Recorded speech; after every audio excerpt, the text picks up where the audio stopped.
வணக்கம். நான் Benjamin, ஃபார்மகனோட founder.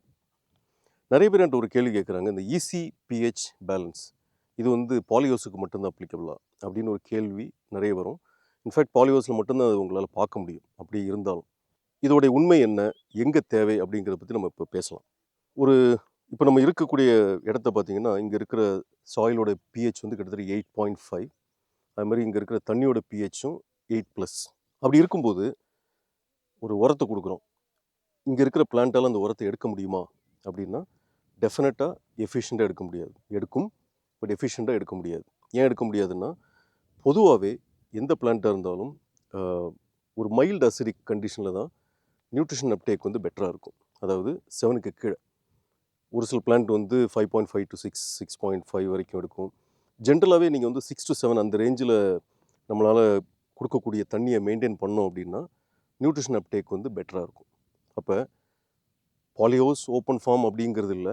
So நம்ம இரிகேஷனோ ஃபெர்டிகேஷனோ கொடுக்கும்போது 6.5 ரேஞ்சில் இல்லை அதுக்கு கீழே நம்ம பிஹெச்சை மெயின்டைன் பண்ணும்போது ஃபோட்டோசிந்தசிஸ் நடக்கிற டைமில் அந்த பிளான்ட்டால் எல்லா நியூட்ரிஷனையும் அவைலபிள் ஃபார்மில் அதால் எடுத்துக்க முடியும். அதனால் பாலியோஸுக்கும் இதுக்கும் சம்மந்தம் இல்லை. பிஹெச் மேனேஜ்மெண்ட் அப்படிங்கிறது எல்லா கிராப்புக்குமே அவசியமான ஒன்று. அதனால் வந்து அதில் கொஞ்சம் செலவு ஜாஸ்தியானாலும் யாருக்கெல்லாம் இது பண்ண முடியும்னு நினைக்கிறீங்களோ பண்ணுறது நல்லது. அட்லீஸ்ட் ஒரு சின்ன இடத்துல அதை பண்ணி பார்க்கலாம்.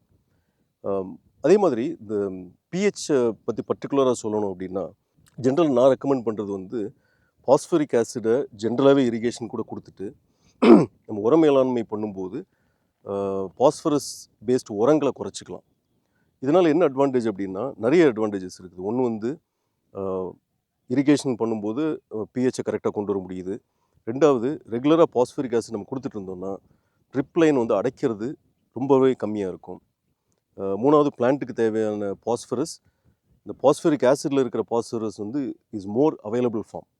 மற்ற பாஸ்பரஸ் உரங்களை கம்பேர் பண்ணும்போது பாஸ்பரிக் ஆசிடாக கொடுக்கும்போது அவைலபிள் ஃபார்மில் கிடைக்கிறதுனால பிளான்ட் வந்து ஈஸியாக அதை எடுத்துக்கும். அடுத்தபடியாக வந்து இந்த பாஸ்பரிக் ஆசிட் மண்ணில் இருக்கக்கூடிய மைக்ரோப்ஸை டிஸ்டர்ப் பண்ணுறது இல்லை. அதனால் உலகம் ஃபுல்லும் இருக்கக்கூடிய ஆர்கானிக் சர்டிஃபிகேஷன் ஏஜென்சிஸும் பாஸ்பரிக் ஆசிட் வந்து அப்ரூவ் பண்ணியிருக்கிறாங்க ஆர்கானிக் அப்ளிகேஷனுக்கும் கூட. ஸோ அதனால் இந்த பாஸ்பரிக் ஆசிடை வந்து பிஹெச் பேலன்ஸ் பண்ணுறதுக்கும் ஈஸி எதனால் முக்கியம் அப்படின்னா, ஒரு எந்த அளவுக்கு பிளான்ட்டால் உரத்தை எடுக்க முடியுங்கிறதுக்கு ஒரு கால்குலேஷன் இருக்குது. இப்போ வந்து என்னுடைய தண்ணி ஈஸி வந்து லெட்ஸே ஒரு 0.5 இருக்குதுன்னு வச்சுப்போம். இந்த பிளான்ட்டுக்கு தேவையான உரத்தை நான் கால்குலேட் பண்ணும்போது அது ஈக்குவலன் டு லெட்ஸே ஒரு 1 ஈஸி தேவைப்படுது அப்படின்னா, கரெக்டாக நான் அதை கொடுக்கும்போது என்னால் பிளான்ட்டுக்கு தேவையானதை மட்டும்தான் கொடுக்குறேன். கரெக்டான பிஹெச்சில் கொடுக்கறதுனால அது பிளான்ட் எடுத்துக்கும். எந்த ரெசிடியும் இல்லாமல் மண் மலடாகாமல் என்னால் பாதுகாத்துக்க முடியும். அதனால் இந்த இசிபிஹெச் பேலன்ஸ் அப்படிங்கிறது பாலியோஸ் ஃபார்மருக்குன்ட்டு உள்ள டெக்னாலஜி கிடையாது. இது எல்லாருக்குமே அப்ளிகபிள்.